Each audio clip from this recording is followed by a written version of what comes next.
So thank you very much for the survey today. If I get a chance, I'm going to update and edit this video, but in a much shorter form with a focus on a single issue and anything that might be affecting it and some additional information. But here is the unedited version, and in the email there are all the recommendations and actions. I've used AI to do it, just makes it quicker and also more accurate. Less is dropped through, and I quickly read through it to check that it all makes sense.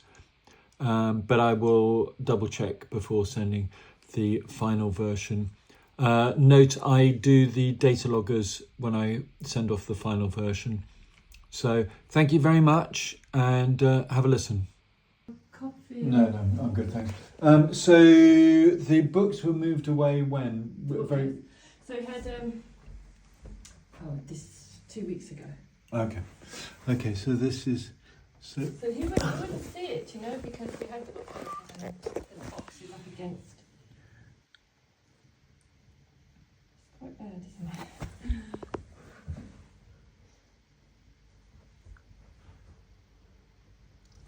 okay. Do you mind if I lift the carpet?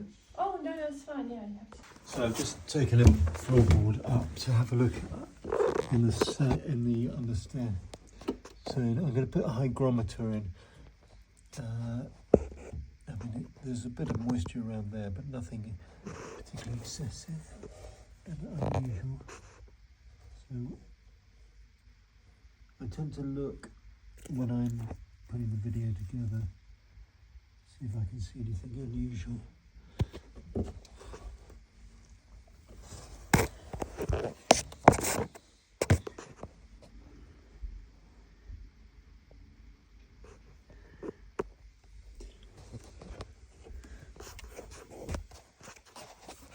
I believe it's an internal wall here.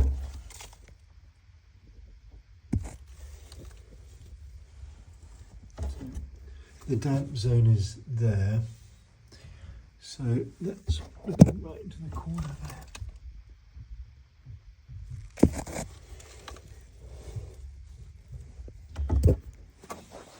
So can I just have a look down here? I mean, it looks pretty good. I'm just this type of damp meter uses radio waves, and it can just tell density within the wall. So I think we had, because we had a damp survey, I think it was partially coming from up high as well. No, it seems to be okay. Can I just... Yeah, go for it.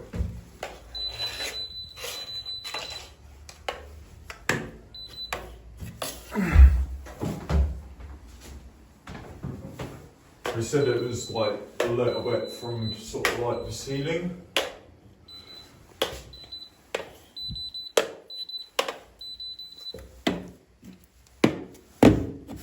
Not now. Okay. It might have had. How long have you been here? Just a few months. Oh, so...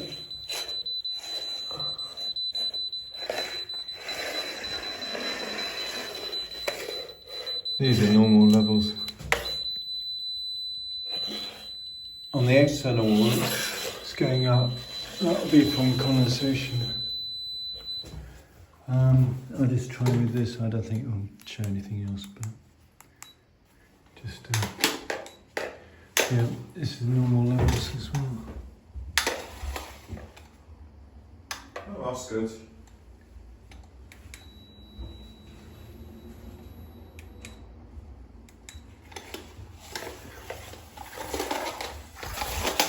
And there's nothing, if you, I wonder whether, so have you got a chimney breast on the inside, not here? So I wondered if it was, I wonder if there was a chimney in that property originally, and this is the wall that goes to the chimney, if there was like a sort of... Is there a slight- chimney on this side? No, so... Have you not got a chimney? So I believe the chimney was probably Oh, you have here. got one here. Oh, yeah. So I imagine if the property over there has a chimney, or did have a chimney, it would be behind this wall here. Yeah, there is a chimney. Yeah, but I think it's just one way, so that's fine. To say his wall is perfectly dry, even though it's a bathroom. Oh, The external wall is damp, but not the internal wall. So yeah. So this is looking through a thermal imaging camera where blue is colder than orange, red, and then white. And obviously the external wall is much colder, but the internal wall is also cold. And the reason why is obviously you've got subfloor ventilation, and that will cause an area of heat loss, increasing the risk of condensation. So this drain looks blocked. That is definitely blocked there. It won't take much to unblock it.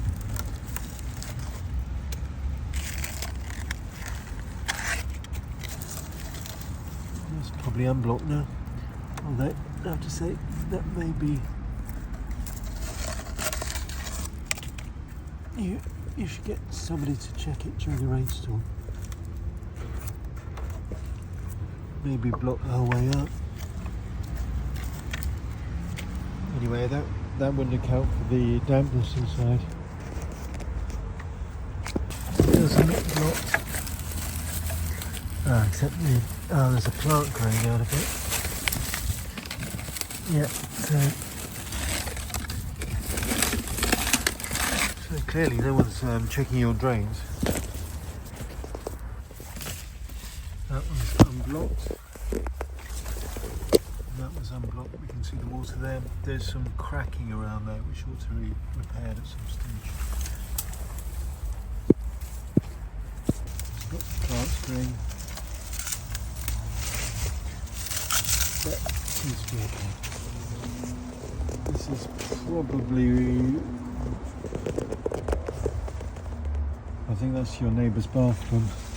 So this is going to be the other side of the tree growing here.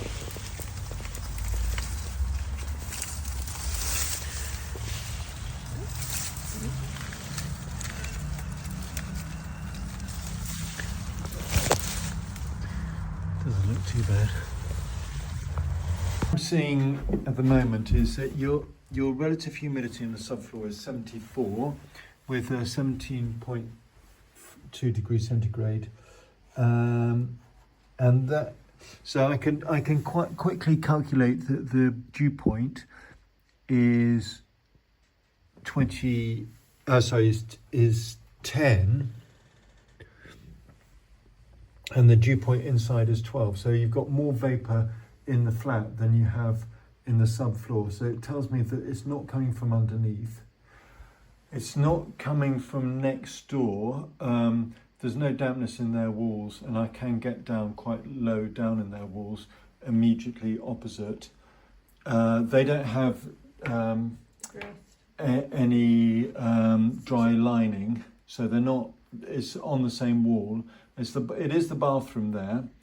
They don't have a chimney breast there, but that may be the original design. Oh, they don't have this. They don't have that equivalent chimney breast. And it's a bathroom, which probably wouldn't have been. Oh, maybe. Have they got the chimney breast elsewhere then? Yeah, so they've got it. At The other next. end, okay.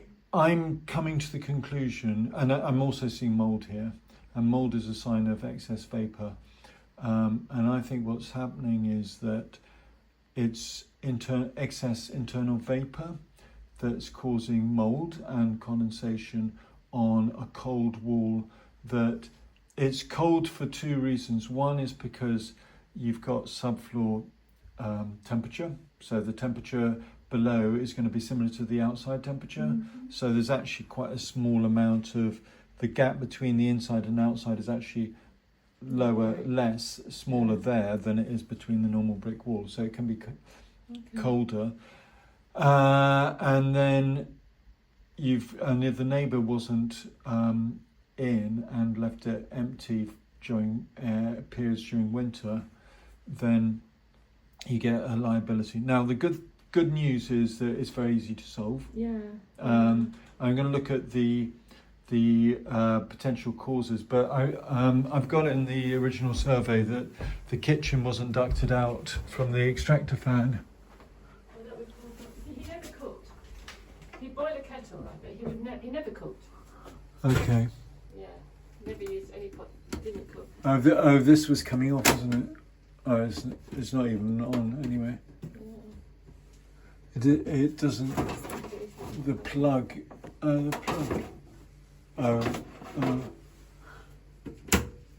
Well, it doesn't. For whatever reason, it doesn't work. So if you didn't cook, you won't get. A kettle, obviously. Yeah, which produces some vapor, but not. Microwave. He did a. That's how he lived. He did a microwave baby once a day, tuna sandwich, and boiled a kettle. So it's not going to produce a huge amount of vapor, but you've got also, what would you do for drying clothes when it was cold outside, I'd say wet? He'd put them on the.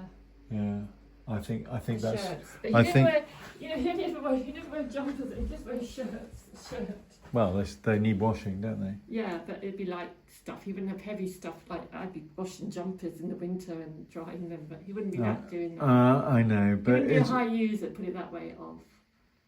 But even so, it doesn't take much. I mean, on average per person, it's half a litre from drying clothes. So the extra weight of wet clothes is water. Yeah. And if it's not going out of the window, it's going to go onto a cold wall. And I think that's what you've got. And the great news is it's very simple. Yeah. You'll need to run a dehumidifier to reduce the internal vapour levels. What are your plans? Are you planning to sell it or planning Judy doesn't know because she's a daughter and it's all been sudden for her. So she doesn't. She's living in Spain, not permanently, but she effectively permanently. She's living there. She's in her 30s. She doesn't know what to do. Whether to rent or sell. Well, so in the short term, what I would suggest is get a 20 litre plus dehumidifier, run it, sit it in the kitchen on the sink with a drain. And set it to 70% relative humidity. Yeah, thank you. I want to remember the numbers then. Yeah. Okay. Yeah. This is the report. It's all in video form now. Okay, I pull out the and then. So the humidifier in the kitchen. Yeah. As opposed to here. Yeah. Well, only because you want to have it draining. If you were living here, it'd be different. You'd put it here because then you could pick it up and take the water out daily. But because you're not living here, you want to have it in. Sorry, that's how it works. Okay, thanks. I would also have a fan blowing on it because that will speed up the drying out process. It can take a while to dry out, but you can. So you've got mould, and you've got some. And just to explain why you get these are calcium sulphate salts here. Yeah. Calcium sulphate used to be known as gypsum. Okay. Yeah. And it's the main ingredient in plaster and cement. You will get more around here because you've got the metal from the electrical wiring going into the subfloor void where it's cold, and that causes heat loss. So you get an increased risk of condensation around here. Is that safe? That's what worries me. Is it safe to use those electrical points? Yeah. It is. Yeah. It is. Yeah. Okay. The metal takes the heat away. Yeah. The metal will take the heat away, but obviously you wouldn't want the electrics to touch metal, but I've just touched it for you. In terms of condensation, you get a lot around metal, and it causes corrosion, which loses power, but I'm not an electrician, but it would, if it was underwater, obviously it wouldn't be safe, but it should be fine. Yeah, thank you. And this you can just rub down with sandpaper. I'd use a coarse grain sandpaper, and then you could be thinking about painting it relatively soon, but I would let it dry out as much as possible before that, and I would redecorate the whole wall So it looks consistent.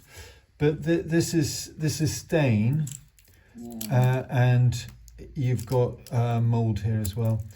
And I think you should use the sandpaper in the first instance, and you may have to use a stain block.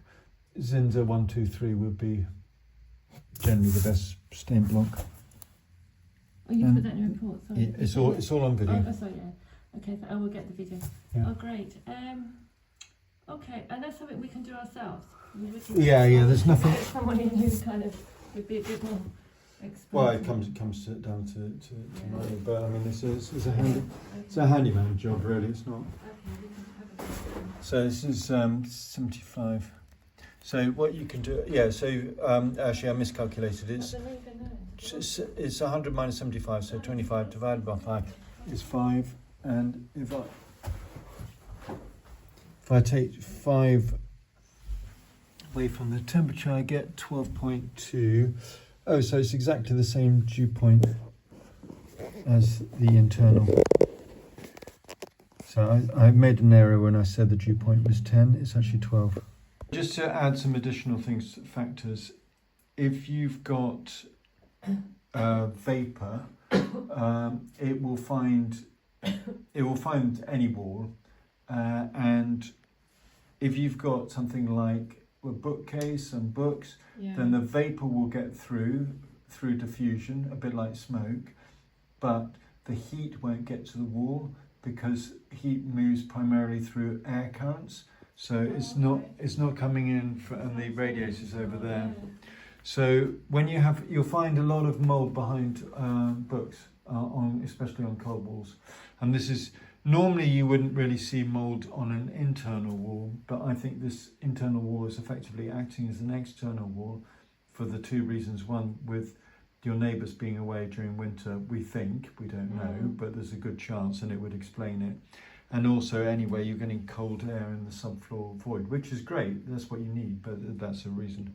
So just to say, the root cause is not the cold wall. That's just the place you'll see it first. The root cause is the excess vapour.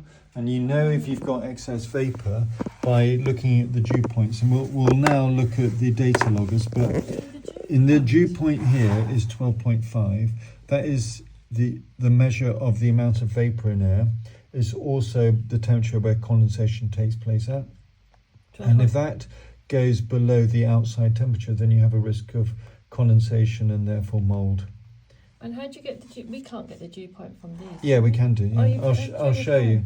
Okay. I mean, it's a calculation. I did it mentally. Yeah. You take 100% minus the percentage of humidity, which is 75. So that's 25. Divide that by 5, which is 5, and then you take that away from the temperature. So the dew point in the subfloor void is showing 12.1. Okay.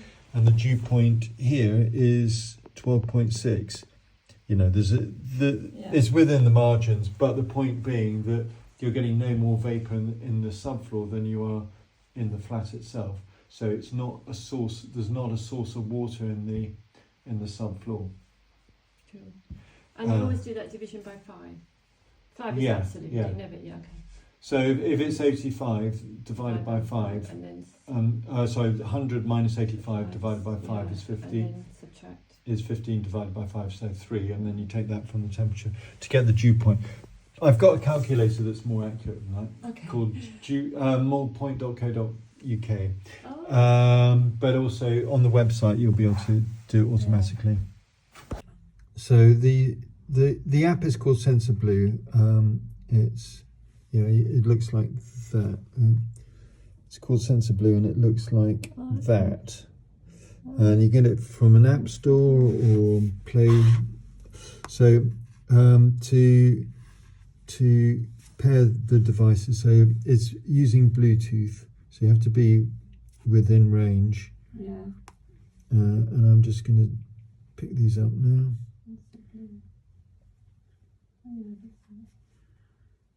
So you would have to have Julie's phone, is what you're saying for these ones? No, it just has to have a phone with the app.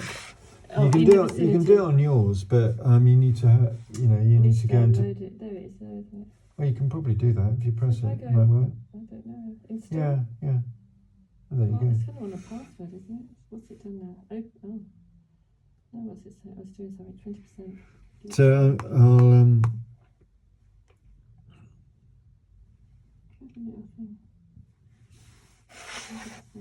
so I'm just calibrating it, making sure it's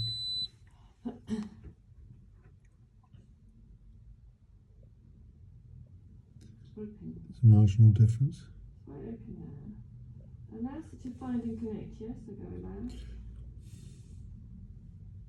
To find it, you press that. Add device. That's this B bathroom. And now it's just sending notification. Calibrate. So we're bringing it into line with this one. So if I congrats, you're successfully activated. Done. I don't know what that means. So I'm there now. The annoying thing is that you can't actually see on here which is which, but you can change it, and I've put the damp wall after that. In the file it will be fine, Yeah. but you can put it the other way around. But what we're going to do is calibrate it, and I'll do this for you, and then I'll show you how to send it. So you just go in here, and we're going to make it the same as this. Now you can see even a small distance can affect it. I'll actually do it this way around. And so the key thing is, though, the dew point will always be the same within a vicinity, because dew point's a measure of the amount of vapour. The relative humidity will go up and down according to temperature, and just by being here in a sunny spot compared to here in a shaded spot will make a massive difference to the relative humidity and to the temperature, but not to the dew point. The dew point will remain the same. So that's really key to understanding it. I'll just calibrate this. So I'm going to bring it into line, and just to make, and then by doing this, it will make sure that the dew point is the same.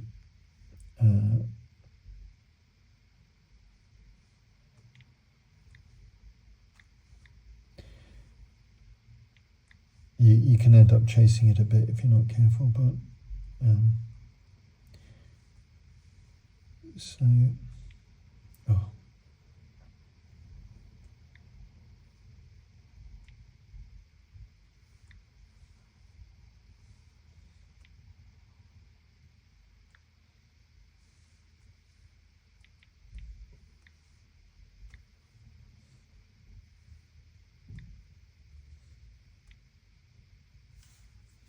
Is it 20?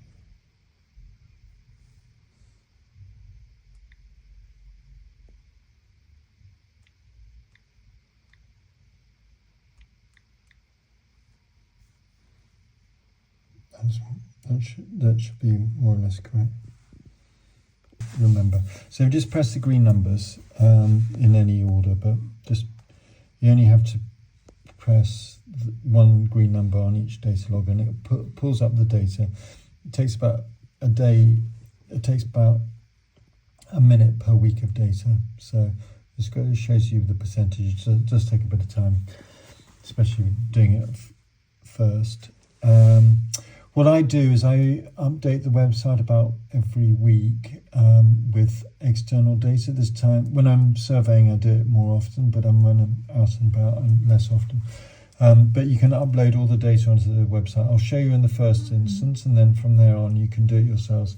And it will help you to know that the internal vapour has been kept down. Okay. The one thing to know is that what you're seeing here almost certainly was a winter phenomenon for last year rather than anything. It actually feels relatively dry. If you feel the wall, it's quite crisp and dry. And I don't think it would be in winter. So I think that's is seasonal. But what you want to be doing is keeping the internal vapour levels down as low as possible, ideally below the outside dew point, but at least below the outside temperature. Okay. So once it's done that, don't worry too much about that. Just press the X there first time, and then press the calculator sign top right. and then export sign top right, and then export CSV, and then allow. Allow. Allow what I was saying. Limited access. Oh, okay. I don't know what that means. And then take that away. Open CV was there. I think you're going to have to allow all. I did have it. Hold on, it was there, wasn't it? It was what did you just do? Get rid of that. Open CV. Okay. Open. Is that right? Yeah. Allow. Maybe. Let me see if I. So does it export it? Oh, send it to myself. Simon@dampsurveys.com. So Simon at damp. Oh no, can't spell my own name. You can just oh, there you go. Yep. And then send it. It doesn't matter that it's empty. Just leave that default, and then go back, and do the same on all the other ones. So just do the green. The dew point is a measure of the amount of vapour in air expressed as a degree centigrade. You can express vapour in lots of different forms. You can express it as grams per cubic metre. You can express it as vapour pressure, or you express it in degrees centigrade. And the value of expressing it in degrees centigrade is that you can then compare it to something that is much more knowable, because people don't have a feeling for gram per cubic metre or pressure, but they do understand temperature. Yeah.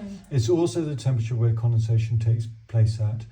As the amount of vapour in, well, I'll put it the other way around. As the temperature goes up, so more vapour can fill in the space between the molecules, and so in the summertime you can get lots of vapour from evaporation of rivers, streams and so on. But at night you can, when the temperature drops down, it can go to a point where condensation forms on the grass outside, and that's the dew point, when you get dew on the ground outside.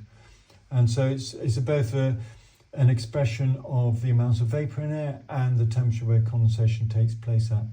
When rain is effectively condensation. When it rains, the relative humidity is 100% relative humidity, more or less, depends a bit, but 100%. And the dew point will be exactly the same as the outside temperature. So when it's raining, the air that you're blowing out of your extractor fan is being replaced by air from outside, and that will have the same dew point as the temperature of the air outside. If you have an internal dew point that's lower than the outside temperature, as you should have, then when it's raining outside, you're going to get no benefit from ventilation. You'll find that a lot of people that come from cold countries like Eastern European countries, they really struggle with ventilation, because over there you only have to have the vent running for a few minutes and you have much more effectiveness than in the UK, where you get high vapour levels and therefore you're not as effective ventilation. So the rule is to keep the internal dew point below the outside temperature, because there's always going to be somewhere, like along a cold level, close to the timber floor, the suspended timber floor, where you've got cold air underneath the property. That wall is going to be close to the outside temperature and at risk of condensation and mould. And if you've got book frames in front of it, it's not going to benefit from the internal heat, so it's going to get colder sooner and quicker. That's right, And so anyway, the rule is just keep the internal dew point below the outside temperature, and then you won't have risk of condensation, and mould is minimal. Because this was just say to the GP, do you think it could be sepsis?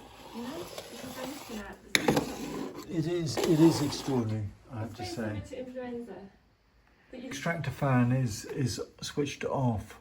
Now, that might be a recent thing, or it may be that John was using it possibly because it was It doesn't work. So it doesn't work. Oh, well, there you go. Oh, it does. Oh. It is working now.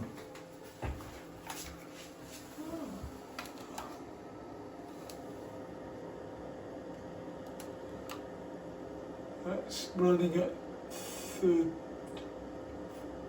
about 14. It's pretty good. But does it remain on when you turn the lights off?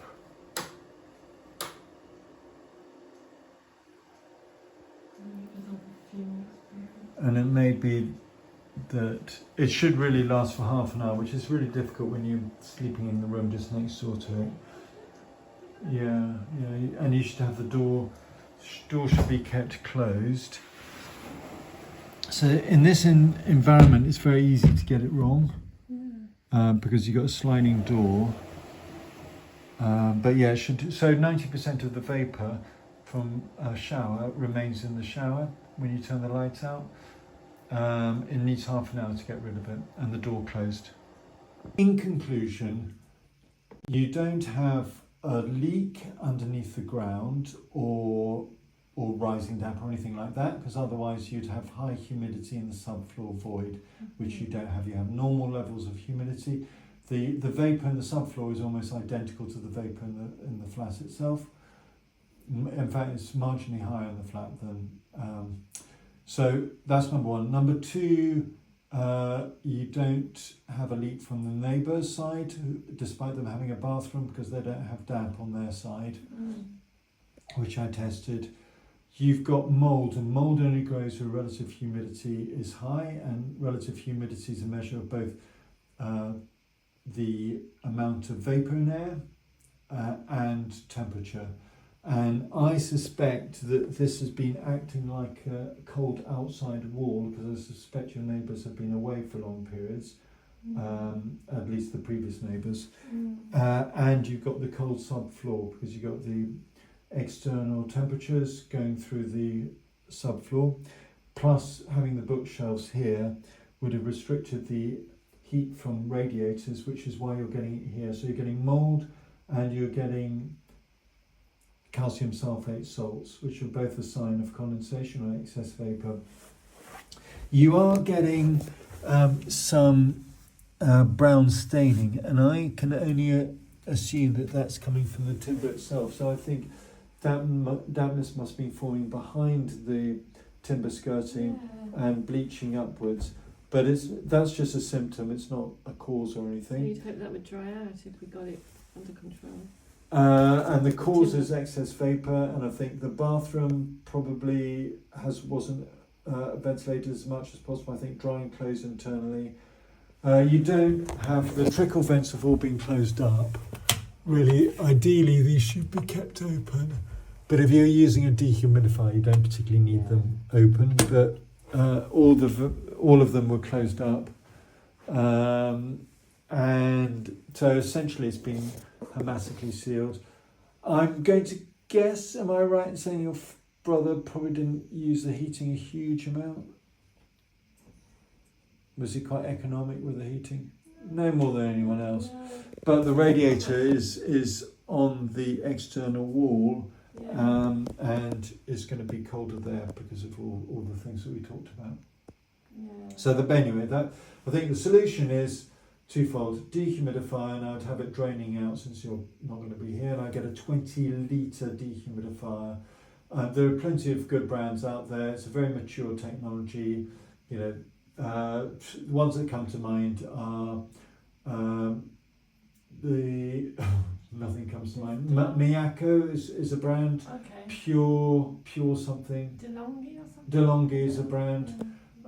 They're all good. And it's safe just but you need to check on it obviously once a month. No, but I would have.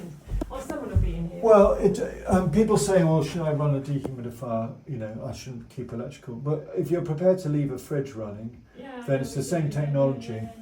It's just a compressor, and I get a compression type and not the standard type of dehumidifier, not a desiccant type. Okay. It's using the same technology as the fridge, basically. Okay. And I would put a fan, even a small fan. It doesn't have to have the heat running, although the heat would speed it up marginally, but I wouldn't worry too much about that. I wouldn't worry too much about actually having the heat on, so long as you're getting the vapour out of the air. That's the key thing. Yeah. Because I think we've set the heater to be come on at 12.5 degrees at the moment, all permanent. Is that okay? Probably not a bad thing, but I'm just saying that a dehumidifier is much more It's going to do important. the job, yeah. Yeah. This could be your primary root cause. Dry and close internally. Yeah. Sadly. You have to not do that, yeah. So anyway, that's the cause and that's the solution.